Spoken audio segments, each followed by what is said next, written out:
ಎಲ್ಲ ನನ್ನ ಮುದ್ದು ವಿದ್ಯಾರ್ಥಿಗಳಿಗೆ ವೆಂಕಟ ಸ್ಟಡಿ ಸರ್ಕಲ್ಗೆ ಸ್ವಾಗತ. ಈ ವಿಡಿಯೋವನ್ನು ನೋಡಿದವರು ಲೈಕ್ ಮಾಡಿ ಮತ್ತು ಪ್ರಥಮ ಬಾರಿಗೆ ನಮ್ಮ ಚಾನಲ್ಗೆ ಬಂದಿದ್ದಲ್ಲಿ ಹೆಚ್ಚಿನ ವಿಡಿಯೋಗಳಿಗಾಗಿ ಸಬ್ಸ್ಕ್ರೈಬ್ ಮಾಡಿಕೊಳ್ಳಿ ಮತ್ತು ಬೆಲ್ ಐಕಾನ್ ಅನ್ನು ಟಚ್ ಮಾಡಿ. ಇವತ್ತು ಹೇಳಬೇಕಾಗಿರ್ತಕ್ಕಂಥ ವಿಷಯ ಏನೆಂದರೆ SSLC ಅವರ ಪರೀಕ್ಷೆಗಳು ತುಂಬ ಸಮೀಪವಾಗಿ ಬರುತ್ತಿವೆ ಮತ್ತು ಈ ಪರೀಕ್ಷೆಯಲ್ಲಿ ಕನ್ನಡ ಭಾಷೆಯಲ್ಲಿ ವ್ಯಾಕರಣಾಂಶವು ತುಂಬ ಅತ್ಯಮೂಲ್ಯವಾದಂತಹ ಅಂಶವಾಗಿದೆ. ಇದರಲ್ಲಿ ನಾವು ಇವತ್ತು ಹೇಳಬೇಕಾಗಿರತಕ್ಕಂಥ ವಿಷಯವೇನೆಂದರೆ ಸಮಾಸಗಳು. ನಾವಿವತ್ತು ಹೇಳ್ತಕ್ಕಂಥ ಪ್ರಥಮ ವಿಷಯ ಯಾವುದೆಂದರೆ ಸಮಾಸಗಳಾಗಿದೆ. ಸಮಾಸವನ್ನು ಬಿಡಿಸಿ ಬರೆಯುವ ರೂಪವೇ ಏನಂತಾರೆ? ವಿಗ್ರಹವಾಕ್ಯ.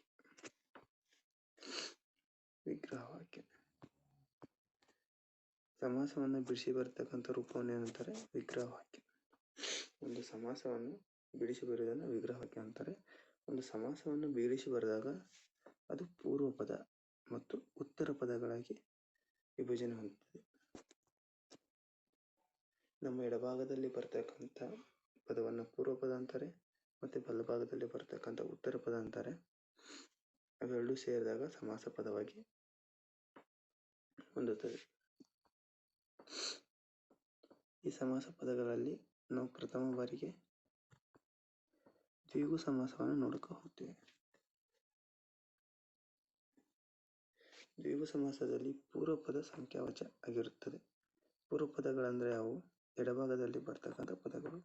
ನಾವು ಸಮಾಸ ಪದವನ್ನು ಬಿಡಿಸಿ ಬರೆದಾಗ ಅಲ್ಲಿ ಪೂರ್ವ ಪದ ಸಂಖ್ಯಾವಾಚಕವಾಗಿದ್ದರೆ ಅದನ್ನು ದ್ವಿಗು ಸಮಾಸ ಎನ್ನುತ್ತಾರೆ. ಈ ಎಲ್ಲ ಪದಗಳು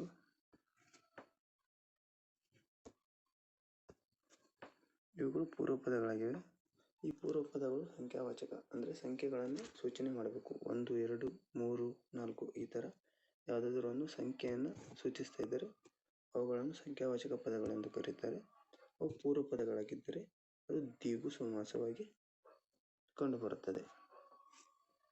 ಉದಾಹರಣೆಗೆ ಒಗ್ಗಟ್ಟನ್ನು ಬಿಡಿಸಿ ಬರೆದಾಗ 1 + ಕಟ್ಟು ಅಂತ ಆಗುತ್ತೆ. 1 ಪೂರ್ವ ಪದವಾಗಿದ್ದು ಸಂಖ್ಯಾವಾಚಕ ಪದ ಆಗಿದೆ. ಹಾಗೆ ಮುಕ್ಕನ್ನು 3 + ಕಣ್ಣು, ಇಮ್ಮಡಿ 2 + ಮಡಿ.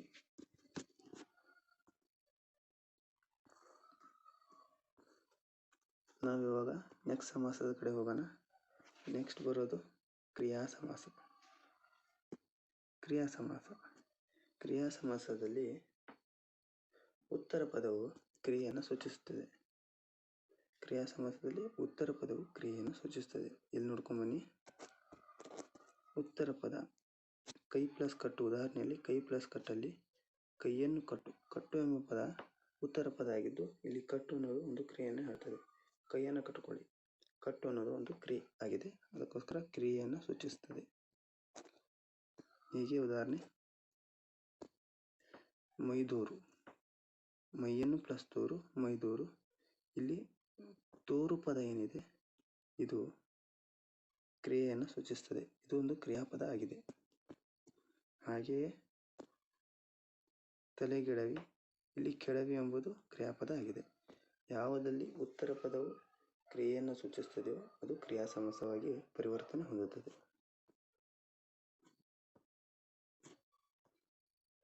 ನಾವಿವಾಗ ಮೂರನೆಯದಾಗಿ ದ್ವಂದ್ವ ಸಮಾಸವನ್ನು ನೋಡುತ್ತೇವೆ. ದ್ವಂದ್ವ ಸಮಾಸ ತುಂಬ ಈಸಿಯಾಗಿರ್ತಕ್ಕಂಥ ಸಮಾಸವಾಗಿದೆ.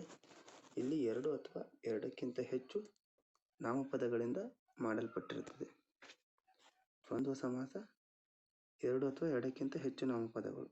ನೋಡಿ, ಇಲ್ಲಿ ಬಿಡಿಸಿ ಬರೆದಾಗ 2 ನಾಮಪದಗಳಿಗಿರ್ಬೇಕು, ಇಲ್ಲತ್ತಂದ್ರೆ 2ಕ್ಕಿಂತ ಹೆಚ್ಚಾಗ 3 ಕೂಡ ಆಗಿರ್ಬೋದು. ಉದಾಹರಣೆಗೆ ರಾಮ ಲಕ್ಷ್ಮಣರು. ಈ ಪದವನ್ನು ಬಿಡಿಸಿ ಬರೆದಾಗ ರಾಮನು ಲಕ್ಷ್ಮಣನು ಇವೆರಡು ನಾಮಪದಗಳಾಗಿವೆ. ನೆಕ್ಸ್ಟ್ ಉದಾಹರಣೆ ಯಾವುದಂದ್ರೆ ಗಿಡ ಮರ ಬಳ್ಳಿಗಳನ್ನು ಬಿಡಿಸಿ ಬರೆದಾಗ ಗಿಡವು, ಮರವು, ಬಳ್ಳಿಯು ಇವು 3 ಏನಾಗಿವೆ? ನಾಮಪದಗಳಾಗಿವೆ. ಇಲ್ಲಿ 2 ಅಥವಾ 2ಕ್ಕಿಂತ ಹೆಚ್ಚು ನಾಮಪದಗಳು ಕಂಡು ಬಂದಲ್ಲಿ ಅದನ್ನು ಏನಂತ ಕರೀತಾರೆ? ದ್ವಿಗು ಸಮಾಸ ಅಂತ ಕರೀತಾರೆ. ನಾವಿವಾಗ ನೆಕ್ಸ್ಟ್ ಸಮಾಸದ ಕಡೆ ಹೋಗ್ತಿದ್ದೇವೆ. ಆ ಸಮಾಸ ಅಂದರೆ ತತ್ಪುರುಷ ಸಮಾಸ. ಇಲ್ಲಿಯೂ ಕೂಡ ಎರಡು ನಾಮಪದಗಳು ಕಂಡುಬರುತ್ತವೆ.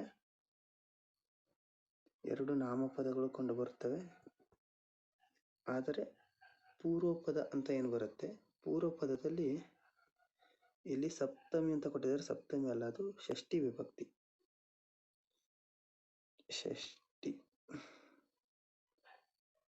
ಷಷ್ಠಿ ವಿಭಕ್ತಿ ಬರುತ್ತದೆ. ತೃತೀಯ ವಿಭಕ್ತಿ ಮತ್ತು ಷಷ್ಠಿ ವಿಭಕ್ತಿ. ಈ ಪೂರ್ವನಾಮದಲ್ಲಿ ಷಷ್ಠಿ ವಿಭಕ್ತಿ ಮತ್ತು ತೃತೀಯ ವಿಭಕ್ತಿ ಕಂಡು ಬಂದಲ್ಲಿ ಅದನ್ನು ತತ್ಪುರುಷ ಸಮಾಸ ಅಂತ ಕರೀತಾರೆ. ಇವಾಗ ಅರಮನೆ. ಉದಾಹರಣೆಗೆ ಅರಮನೆ, ಅರಸನ ಮನೆ. ಅರಸನದಲ್ಲಿ ಷಷ್ಠಿ ವಿಭಕ್ತಿ, ಷಷ್ಠಿ ಅ ಎಂಬ ವಿಭಕ್ತಿ ಪ್ರತ್ಯಯ ಬರುತ್ತದೆ. ಅದರಿಂದ ಅರಸನ ಮನೆ ಎಂದು ಆಗುತ್ತದೆ. ಹಾಗೆ ನೆಕ್ಸ್ಟ್ ಉದಾಹರಣೆ ಯಾವುದಂದ್ರೆ ವಯೋವೃದ್ಧ. ವಯಸ್ಸಿನಿಂದ ವೃದ್ಧ, ವಯೋವೃದ್ಧ. ಇನ್ನೊಂದು ಉದಾಹರಣೆ ಕಾಲ್ಬಳೆ. ಕಾಲಿನ ಬಳೆ, ಕಾಲ್ಬಳೆ. ಇಲ್ಲಿ ವಯೋವೃದ್ಧದಲ್ಲಿ ಯಾವ ವಿಭಕ್ತಿ ಪ್ರತ್ಯಯ ಬಂದಿದೆ ಅಂದರೆ ತೃತೀಯ ಇಂದ ವಿಭಕ್ತಿ ಪ್ರತ್ಯಯ ಕಂಡು ಬಂದಿದೆ. ಪೂರ್ವಪದದಲ್ಲಿ ಯಾವುದು ತೃತೀಯ ವಿಭಕ್ತಿ ಮತ್ತು ಸಪ್ತಮಿ ವಿಭಕ್ತಿ ಕಂಡು ಬರುತ್ತದೆಯೋ ಅದು ತತ್ಪುರುಷ ಸಮಾಸ ಆಗಿರುತ್ತದೆ. ಮತ್ತು ತತ್ಪುರುಷ ಸಮಾಸದಲ್ಲಿ ಎರಡು ನಾಮಪದಗಳು ಇರ್ತವೆ. ಬಿಡಿಸಿ ಬರೆದಾಗ ಎರಡೂ ಕೂಡ ಪೂರ್ವಪದ ಮತ್ತು ಉತ್ತರ ಪದ ಎರಡೂ ಕೂಡ ನಾಮಪದಗಳೇ ಆಗಿರುತ್ತವೆ. ಇನ್ನು ನೆಕ್ಸ್ಟ್ ನಾವು ಕರ್ಮಧಾರೆಯ ಸಮಾಸವನ್ನು ನೋಡೋಣ.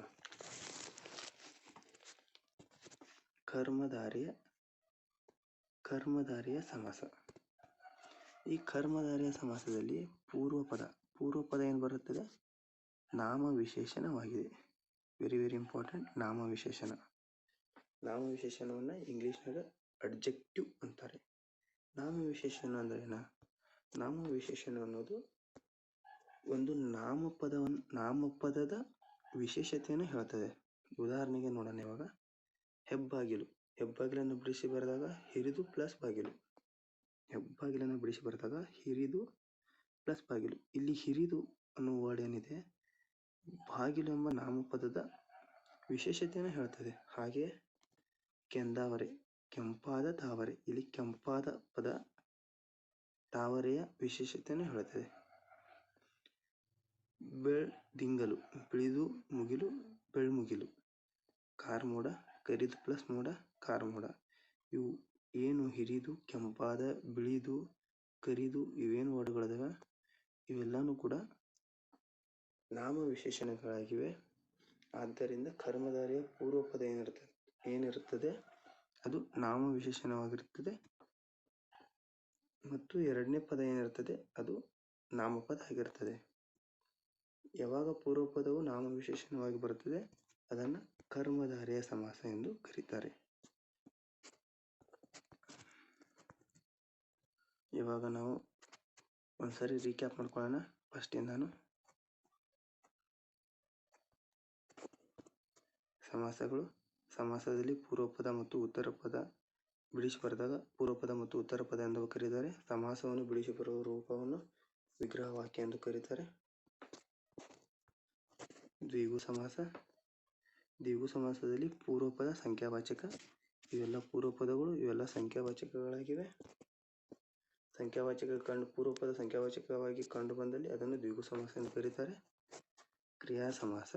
ಕ್ರಿಯಾ ಸಮಾಸದಲ್ಲಿ ಉತ್ತರ ಪದ ಏನಿರುತ್ತದೆ ಕ್ರಿಯೆಯನ್ನು ಸೂಚಿಸುತ್ತದೆ. ಇಲ್ಲಿ ಕಟ್ಟು, ತೋರು, ಕೆಡವು ಇವೆಲ್ಲ ಏನು ವರ್ಡ್ಗಳು ಕ್ರಿಯಾ ಪದಗಳಾಗಿವೆ. ಆದ್ದರಿಂದ ಕ್ರಿಯಾ ಸಮಾಸ ಎಂದು ಕರೆಯುತ್ತಾರೆ. ದ್ವಂದ್ವ ಸಮಾಸ. ಎರಡು ಅಥವಾ ಎರಡಕ್ಕಿಂತ ಹೆಚ್ಚು ನಾಮಪದಗಳಿಂದ ಮಾಡಲ್ಪಟ್ಟಿರುತ್ತದೆ. ನೋಡಿ, ಇವೆಲ್ಲ ನಾಮಪದಗಳು. ರಾಮನು, ಲಕ್ಷ್ಮಣನು, ಗಿಡವು, ಮರವು, ಬಳ್ಳಿಯು ಇವೆಲ್ಲ ನಾಮಪದಗಳಾಗಿವೆ. ತತ್ಪುರುಷ ಸಮಾಸ. ತತ್ಪುರುಷ ಸಮಾಸದಲ್ಲಿ ಎರಡು ನಾಮಪದಗಳಿಂದ ಮಾಡಲ್ಪಟ್ಟಿರುತ್ತದೆ ಮತ್ತು ಪೂರ್ವಪದದಲ್ಲಿ ತೃತೀಯ ವಿಭಕ್ತಿ ಮತ್ತು ಷಷ್ಠಿ ವಿಭಕ್ತಿ ಪ್ರತ್ಯಯಗಳು ಕಂಡುಬರುತ್ತವೆ. ಇಲ್ಲಿ ನೋಡಿ, ಷಷ್ಠಿ ಅ ಮತ್ತು ತೃತೀಯ ಇಂದ ಈ ಎರಡು ವಿಭಕ್ತಿ ಪ್ರತ್ಯಯಗಳು ಪೂರ್ವಪದ ನಾಮಪದಗಳಲ್ಲಿ ಕಂಡುಬರುತ್ತವೆ.